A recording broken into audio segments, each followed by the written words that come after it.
бардыгы көз алдымда. Эң биринчи заход болуп, баягы эң биринчи форманын ыңгайсыздыгы.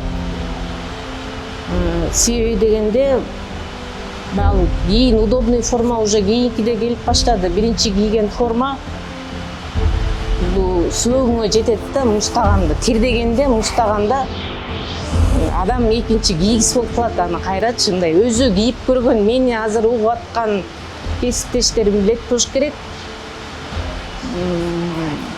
Ал кыйноо да. Мындай кие албайсың.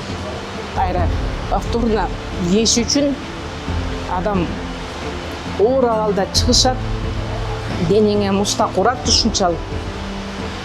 Ошондой формалар келип, сотрудниктердин көбү ооруй башташты. Бирок ооруган күндө дагы ошо ооруган киргизбей, өздөрү дарын ичип, шылып эме кылып,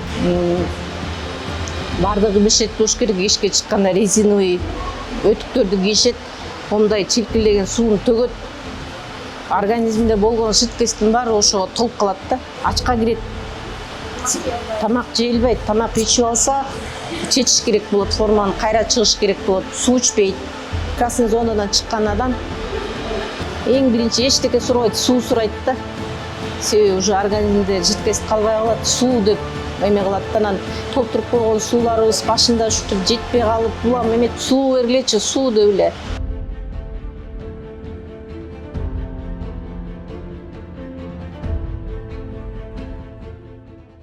Ушул улуттук госпиталда 35 жылдан бери иштейм. Быйыл 35 жыл болот иштегениме.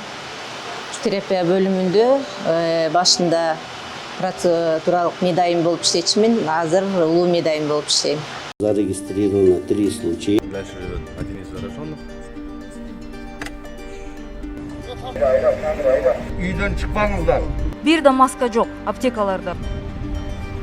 Июндун аягы болуп калган, уже жакындап калганда бизде ошо экстренно ушул корпусту ачылып калды да. Тезинен ачкыла деп. Анан биз ошол убакытта ыңгайлаштырып, ар бир корпусту, ар бир отделенияны ыңгайлаштырып, орнотуп эме кылып эле группировка создавать этилип ар бир тайпа отделенияларга.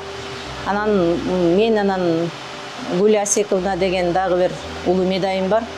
Чогуу ошол кызыл зона, анан жашыл зона деп бөлүнөт. Биз жашыл зонаны Эльмира Төрөкуловна как раз ошол убакта өзү организовать этип жүрдү.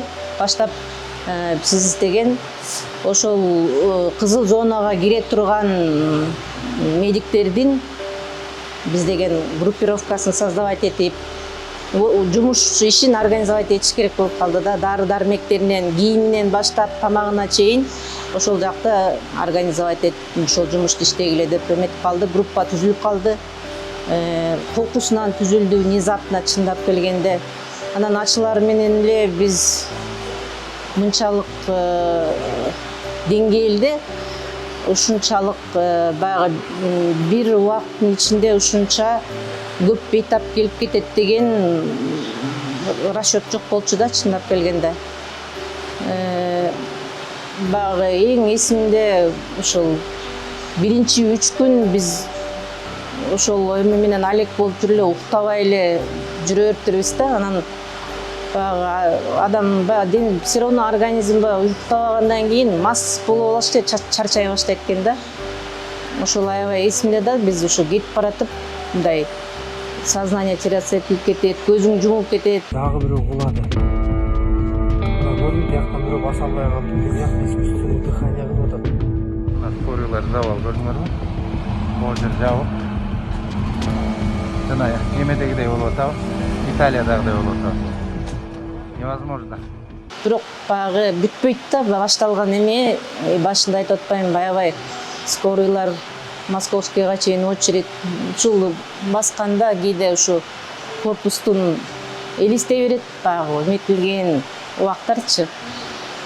Ошондой болду. Баягы оорчулук мезгили өткөндөн кийин мындай эстегенде баягы эметесиң да, душаң бошоп эметет. Бирок ошол мезгилде аябай эле кыйын болгон. аябай эле кыйын болгон. Мен эле эмес, ошо менен иштеп жаткан, мен менен биринчи кирген, төшүн тоскон ошол кезекте биздин терапевт врачтар, пульмонолог, невропатолог, кардиолог врачтарыбыз кирди да, чында. Бардыгы көз алдымда эң биринчи заход болуп, баягы эң биринчи форманын ыңгайсыздыгы. Себеби дегенде, ал кийин удобный форма уже кийинкиде келип баштады. Биринчи кийген форма бул сөөгүңө жетет да, муштаганда, тирдегенде, муштаганда адам экинчи кийгис болуп калат. Аны кайрачы мындай өзү кийип көргөн, мени азыр угуп аткан кесиптештерим билет болуш керек. Ал кыйноо да. Мындай кие албайсың. Кайра повторно кийиш үчүн адам оор абалда чыгышат, денеңе муштак урат ушунчалык. Ошондой формалар келип, сотрудниктердин көбү ооруй башташты. Бирок ооруган күндө дагы ошо ооруган билгизбей, өздөрү дарыны ичип, чыгып, эме кылып, себеби дегенде мындай да, эгерде биз сменде 4 сааттан 6 сааттан иштешет да, ошол убакка кийинки киши иштеп аткан кишиге кадр дайындап турбасаң, ал тиги иштей албайт уже. Бардыгы бешет болуш керек, эшикке чыкканда резиновый өтүктөрдү кийишет, комдай чилкилеген суун төгөт. Организмде болгон жидкостьтин баары ошого толуп калат да. Жашыл зона деп аталганы менен биз мисалы үчүн бияка кызыл зонага кирген сотрудниктер 4 саат, 6 саат иштеп, анан эс алганы кетишет да. Кайра восстанавливаться этип эс алганы кетишет. Биз жактагы неме круглый 24 саат, 14 күн бою сен эч жака чыга албайсың. Түн ичинде дары сурайт. Түн ичинде ар кандай ситуациялар болот. Көп нерсе суралынат, телефон колдон түшпөйт. Андан бөлөк заказ тап келесиң. Дагы ресимде кала турган нерсе ошол экинчи күнү болуш керек. Анда протоколдор чыга элек, жаңы чыгып дары айткан дарылар келип атат, анан машина менен таңкы саат 5ке чейин дары түшүргөнбүз да. Физрасторлор оор. Ошону көтөрүп атып, эртеси күнү белиң цемент болуп калат да. Ошентип анан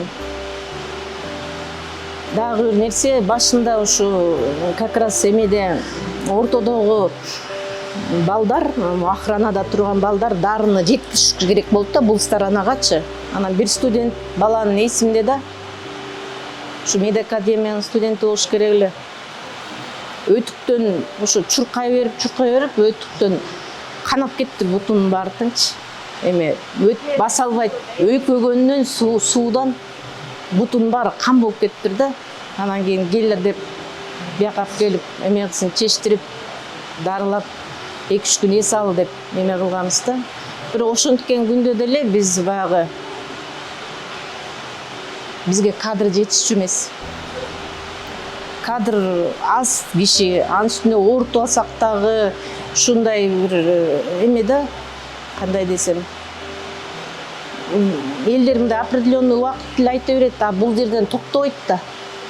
Улам поступление боло берет, улам түшө берет, улам эметет, анын ордуна башканы киргизишиң керек, которуш керек болуп калды. Анан кийин киши жок, келгиче анын үстүнө ак кемеде жатышты да, аяктан бияка келгиче убакыт тигил жактагылар уже рация менен чалып атат да, мен чыгышым керек, чыдабай атам. Себеби деген алар ачка кирет, тамак жей албайт, тамак ичип алса чечиш керек болот, форманы кайра чыгыш керек болот, суу ичпейт. Анан 6 саат, 8 саат жана форма менен ал жакта чыдаш оңой эмес да. Аны сөзсүз түрдө чыгарыш керек ужечи. Анан ортосунда айла жок, форманы кийип алып кирип, аларды бошотушка убактысын место тапкыча аларды которобуз минять этип жүргөн күндөр болду эң башында. Бир апаны билем да, ушул жактан ушу атаны чыгарып кетти. Рахым разысын айтып, мен ойлогон эмесмин, ушу кары болсо дагы айыкпайт болуш керек дедим, айыкты деп ыраазычылыгын аябай айтып, анан бизге тиги пирожки бирдеме бышырып келип эшиктин алдына таштап коюп эле кете берчи. мындай өзүнүн эмесин айтчу да, аны кереги жок десек деле болбойт, алып келип ошол жерге эмесин алып келип коюп келип кетирди да ошол апа. Ошол эсимен кетпейт такыр.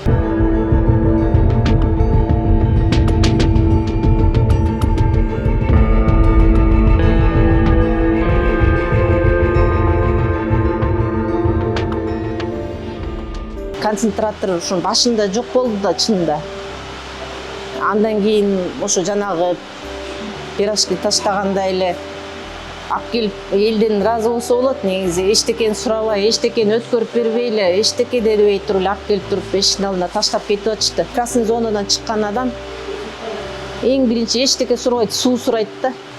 Себеби уже организмде жидкость калбай калат, суу деп эме кылат да. Анан толтуруп койгон сууларыбыз башында ушинтип жетпей калып, улам эметип суу бергилечи, суу деп эле суудан башка ичпейт да. Андан кийин ушу шороо, ушул суу эмелер, суусундуктар көп келе баштады.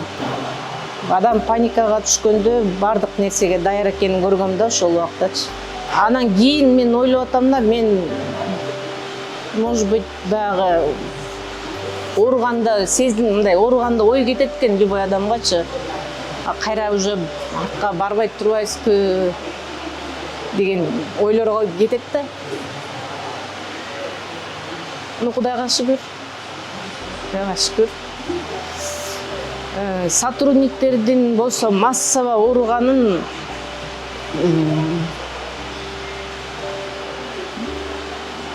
жашырганда эмне ак эмеде баары дарыланып атышты. Башка выход жок, эмне кыла алат? Анан биз дагы дарыланып аттык. Басып жүрүп эле биздики өтүп кетти окшойт. Температура, ошо слабость менен, но айла жок, баары басыш керек, ошо менен. Биринчи эме как будто баягы кинолордо, бир согуш кинолордо мындай бир айлананын баары жымжырт болуп тосулуп, бир блокадада каласың го, ошондой болду да. Анан дагы бир эмеси баягы сотрудниктер кетип атканда сен калып каласың да, кетпейсиң ужечи. Анан ошол аябай тяжело болду да, мындай кичине барып бир жака барып бир 2 саат эс алып келсең дагы мындай эмең эс алмакта. Так бул жерден красный зонага, зеленый зона деп аталганы менен психоэмоционально аябай оор болду да.